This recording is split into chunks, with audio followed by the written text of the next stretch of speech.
Hello दोस्तों, अंजना के channel में आप सभी का हार्दिक स्वागत है। तो आइए दोस्तों, आज मैं आप सबको एक बहुत सुंदर मोटिवेशनल स्टोरी सुनाना चाहती हूँ। दोस्तों, ये स्टोरी है एक राजा की। एक राजा था, वो बहुत ही ईमानदार और धर्मात्मा था। उसने भगवान श्री कृष्ण जी का मंदिर बनवाया और एक ब्राह्मण को वहाँ का पुजारी नियुक्त किया। वह ब्राह्मण भी बहुत ज्यादा सत्यवादी और संतुष्टवादी था। वह राजा से कभी कोई याचना नहीं करता था।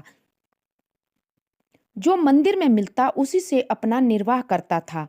राजा के मंदिर में पूजा करते हुए ब्राह्मण को लगभग 20 वर्ष हो गए। राजा भी ब्राह्मण से बहुत ज्यादा खुश था।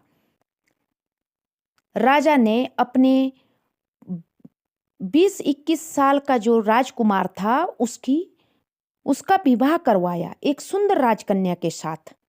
दोस्तों, विवाह के उपरांत जिस रात्रि को राजकुमारी को महल में लाया गया, उसे नींद नहीं आई। वो इधर उधर घूमने लगी।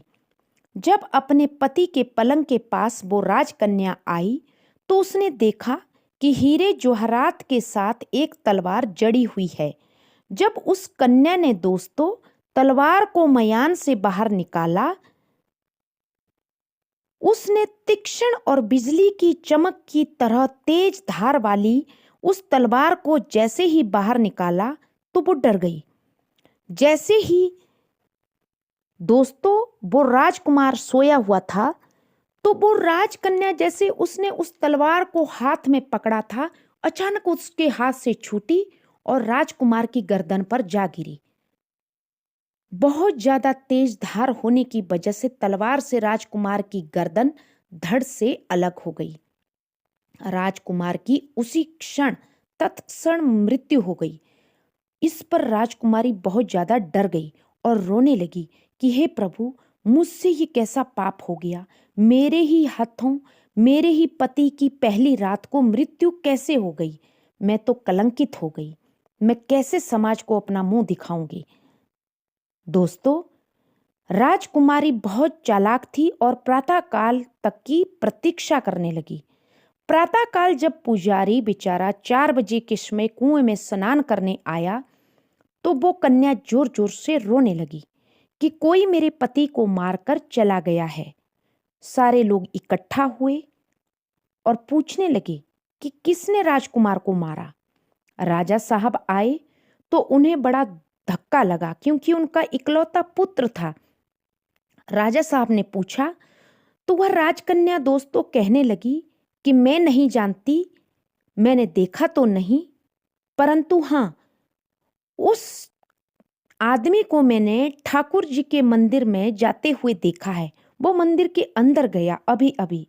राजा समेत सब लोग ठाकुर जी के मंदिर में चले गए तो वहां वह ब्राह्मण पूजा कर रहा था। उन्होंने उसको धर दबोच दिया कि तुमने राजकुमार को क्यों मारा। तो ब्राह्मण ने कहा, मैंने तो अभी तक आपका राजमहल भी नहीं देखा महाराज, मैं क्यों राजकुमार को मारूंगा। परंतु उसकी बात को किसी ने भी ना माना। राजा के मन में एक बार विचार आया भी कि हो सकता है ये ब्राह्मण बेकसूर हो, लेकिन जब सबने झूठी गवाही दे दी तो राजा ने कहा, मैं तुझे प्राण दंड तो नहीं दूंगा, क्योंकि तू एक ब्राह्मण है। मुझे ब्रह्म हत्या लग जाएगी, परंतु जिस हाथ से तूने मेरे पुत्र को मारा है मैं उसे ही काट दूंगा। और ब्राह्मण का हाथ कसाई से कटवाया गया। इस पर ब्राह्मण बहुत ज्यादा दुखी हुआ और राजा को अधर्मी और कपटी समझकर अपने परिवार सहित उस राज्य को छोड़कर वहां से दूर दूसरे राज्य पे चला गया।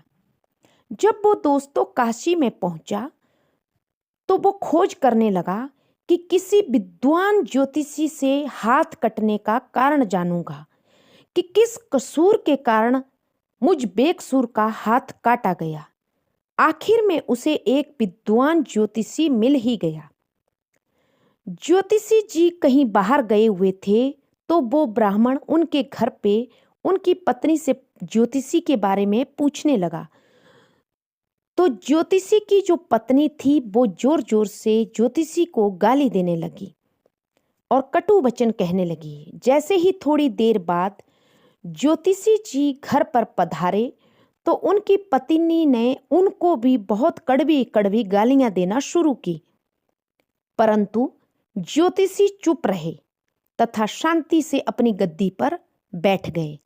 ब्राह्मण ने उनसे पूछा, ज्योतिषी जी ने ब्राह्मण को पूछा कि कहिए ब्राह्मण देवता, आप कैसे यहां पधारे? ब्राह्मण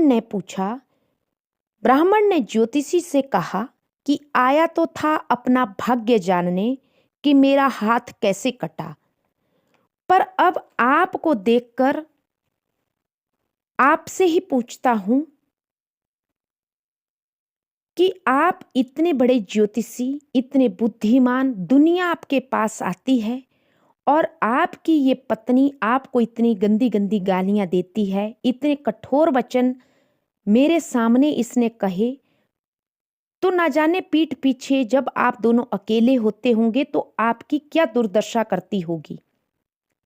ब्राह्मण बोला, ज्योतिषी जी, मुझे पहले आप अपने बारे में बताइए कि आप इस ब्राह्मणी को कैसे झेल रहे हैं। ज्योतिषी जी बोला, ये स्त्री नहीं है, मेरा पिछला कर्म है और ये भोगे बिना मुझे इससे छुटकारा नहीं मिलेगा, इसलिए मैं शांति से अपनी पत्नी की सारी बातों को सुनता हूं। ज्योतिषी बोला, अपना किया हुआ शुभ और अशुभ कर्म भोगना ही पड़ता है ब्राह्मण देवता। ब्राह्मण ने पूछा, महाराज आपने क्या गलत कर्म किया था ऐसा? इस पर ज्योतिषी बोला, सुनिए ब्राह्मण देवता, पूर्व जन्म में मैं एक कौवा था और ये जो मेरी पत्नी है ये एक भैंस थी। ये काफी कमजोर भी थी, इसकी पीठ पर एक फोड़ा हुआ था। मैं उसको प्रतिदिन जैसे ही ये दरवाजे से बाहर निकलती तो मैं इसको कुरेदता रहता था। ये बेचारी बाहर भी नहीं निकलती थी, लेकिन मैं इसे ढूंढ ढूंढ के जैसे ही बाहर निकलती और मैं इसकी पीठ पर बैठकर इसके उस फोड़े को कुरेदता रहता। इसको बहुत दर्द होती थी, ये चिल्लाती रहती थी और मैं हर समय ये सोचता रहता था कि कब ये बाहर निकले और कब मैं इसका मांस नोचूं।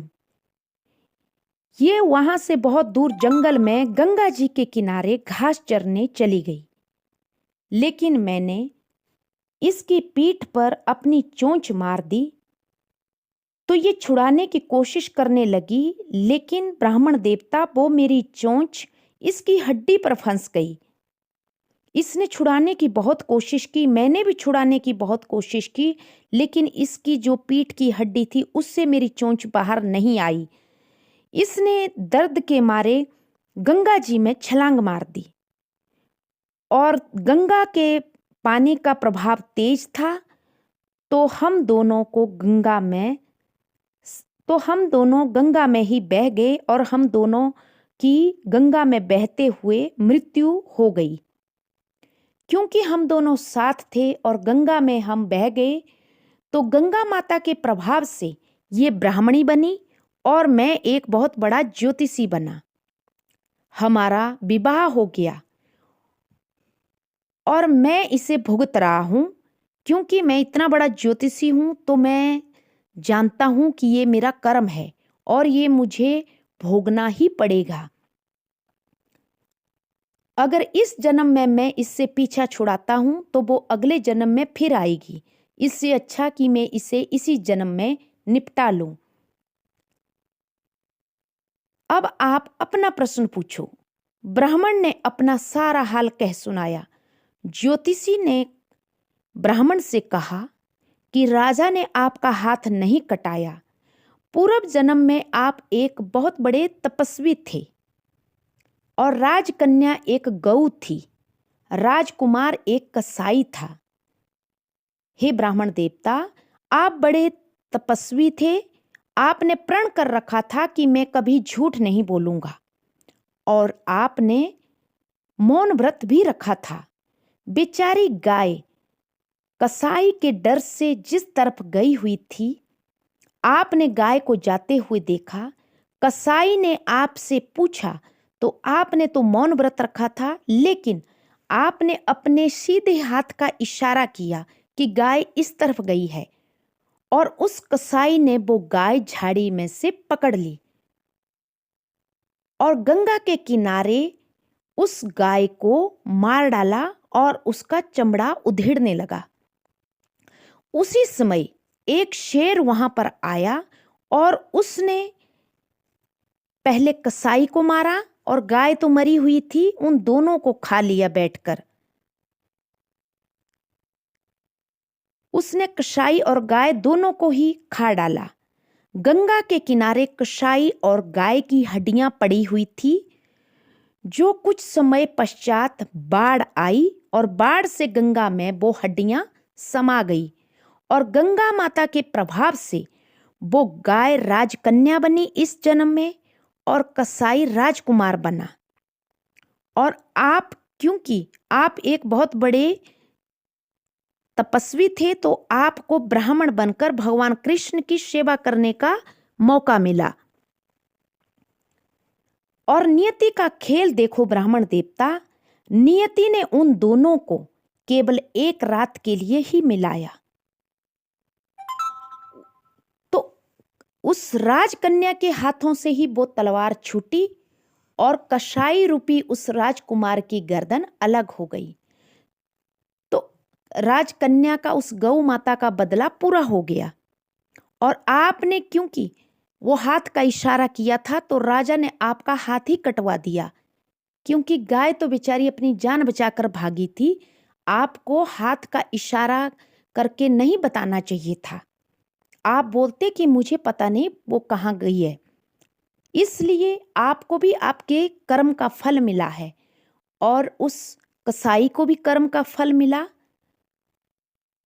तो देखा दोस्तों, आप सबने कर्म का फल आखिरकार हम सबको भोगना ही पड़ता है, चाहे इस जन्म में चाहे अगले जन्म में। हर जन्म में हमें अपने कर्मों का हिसाब देना ही पड़ता है और हमारे कर्मों के द्वारा ही हमें पति पत्नी माता पिता सास ससुर सब कुछ हमें अपने कर्मों के द्वारा ही प्राप्त होते हैं। तो इसी के साथ thank you. Please subscribe me my channel. Thank you.